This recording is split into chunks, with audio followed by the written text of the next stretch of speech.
तो उसकी बहनों का के रिस्पॉन्स के ऊपर जब मैंने क्वेश्चन पूछा, जानने की कोशिश की कि आखिर मतलब मेरी आदत है कि मैं ना शांत होके देखती हूँ, समझने की कोशिश कोशिश करती हूँ, ऑब्ज़र्व करती हूँ, ठीक है? मेरा नेचर नहीं है एकदम से किसी डिसीज़न पे पहुँच जाना पहले ही।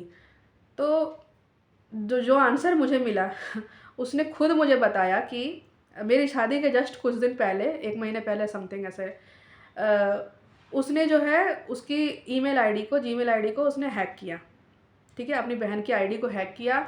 वो लड़की जी टॉक पे शायद किसी लड़के से बात करती थी, ठीक है? और शादी का भी बात उनका चल रहा था बॉयफ्रेंड के साथ। अब इसने क्या किया कि उसके चैट को लिया वहाँ से और सब जगह फैला दिया, ठीक है? बाकी की जो बहनें हैं उसको, जो इनके कज़न रिश्तेदार रहते थे बनारस वगैरह में, उनको, ठीक है? सब जगह फैला दिया, सब जगह उस लड़की की जो है अपनी बहन की, अपनी सगी बहन की उसने जो है पूरी बदनामी करवा दी है। और सबने तो कुछ नहीं किया, लेकिन जो उसकी एक बहन थी उसने उसको मारा भी है, ठीक है? अब इस सब से वो पूरा फुल ऑन खुंदक में थी, ठीक है? बाकी लोग तो जहाँ थे वहीं थे और बाकी की बहनें जैसे जो सीनियर बहनें थी उसकी शादी हो रखी थी तो वो अपने घर में थी, छोटी थी वो पढ़ने चली गई। लेकिन ये वाली जो थी ना, जो बीच वाली थी 3rd नंबर पे, ये मेरे साथ थी, दिल्ली में मेरे साथ ही रह रही थी, ठीक है? मतलब परमानेंट रूप से। जॉब भी उसने छोड़ दिया। जैसे ही मेरे को देखी कि मैं आ गई हूँ जॉब करने वाली, उसने जॉब छोड़ दिया। मेरे से आने से पहले वो जॉब भी कर रही थी। अब कंप्लीटली एक तो मेरा पैसा खर्च हो रहा है पूरी तरह से, जितना मैं अर्न नहीं कर रही हूँ उतना मेरा खर्च हो रहा है, ठीक है? दूसरा ये है कि भई मेंटली मेरे को पूरा पूरा मतलब फुल ऑन अब्यूज़ किया जा रहा है। अब उसके दिमाग में मैं ही टारगेट थी कि उसके प्यार को जो है उसके भाई ने ख़राब करवा दिया, उसका शादी ख़राब करवा दिया, अपने प्रेमी से वो शादी नहीं कर पाई, तो इसीलिए वो अपने भाई का शादी नहीं होने देती थी। और इस बार जब मैं मतलब आ गई, ज़बरदस्ती जैसे भी आ गई, मैं तो आ गई, तो मैं अब एक अनवांटेड भाभी, अनवांटेड बहू बन गई थी, ठीक है? तो मेरा इस घर में अब कोई जगह यहाँ पे भी नहीं था, ठीक है? अब वो पूरा फुल ऑन कोशिश करती थी, जो भी होता है प्लानिंग, प्लॉटिंग, कानाफूसी करना, मतलब एक होता है ना फुल ऑन, जब घर की बेटी इस लेवल पे चली जाए कि वो आपको एकदम काटने पे ही आ जाए। और 6 महीने के अंदर ही ये सब बातें होने लग गई थी कि जो जहाँ से आया है वो वहाँ चला जाए, डिवोर्स दे दो। और उसका बाप भी बोल रहा था, मेरे ससुर, कि तुम उसको डिवोर्स दे दो, तुमका तुम्हारा दूसरा शादी करवा देंगे, ठीक है? तो सारी चीज़ें, ऐसा नहीं है कि 10 साल तो मैंने खींच लिया, ठीक है? मेरी जगह कोई और होती ना तो यहाँ 10 महीने भी नहीं टिकने वाली थी, जिस तरह का माहौल यहाँ पे था। मेरे खाने बनाने के ऊपर, मेरा बर्तन धोने धोने के ऊपर, मतलब कुछ भी हर चीज़ के ऊपर इनको बोलना होता था।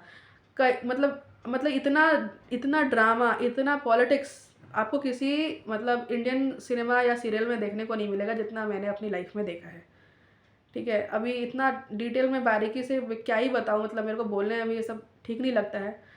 बट जिसके ऊपर बीतता है ना, मतलब मेरे को समझ नहीं आ रहा था कि कहते हैं ना आसमान से गिरे खजूर में अटके, वो वाला मेरा हाल हो गया था, ठीक है? और ऐसे ही यही एक्चुअली पैटर्न होता है कि अगर आपको एक हेल्दी पेरेंट्स नहीं मिले हैं तो आपको हेल्दी हस्बैंड भी भूल जाओ कि मिलेगा, ठीक है?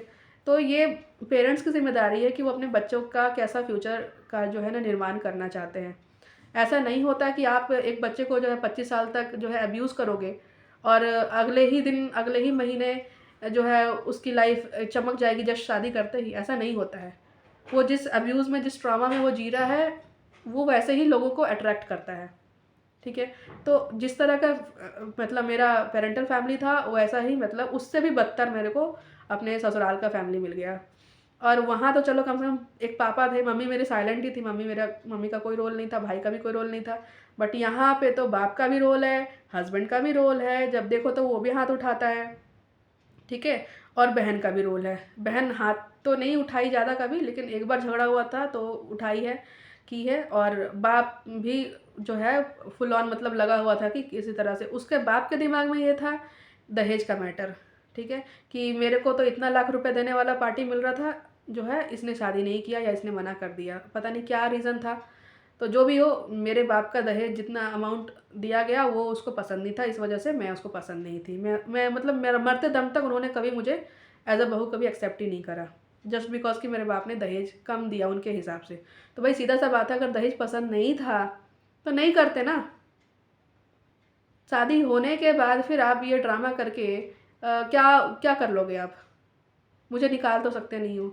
कहाँ निकल के जाऊँगी मैं?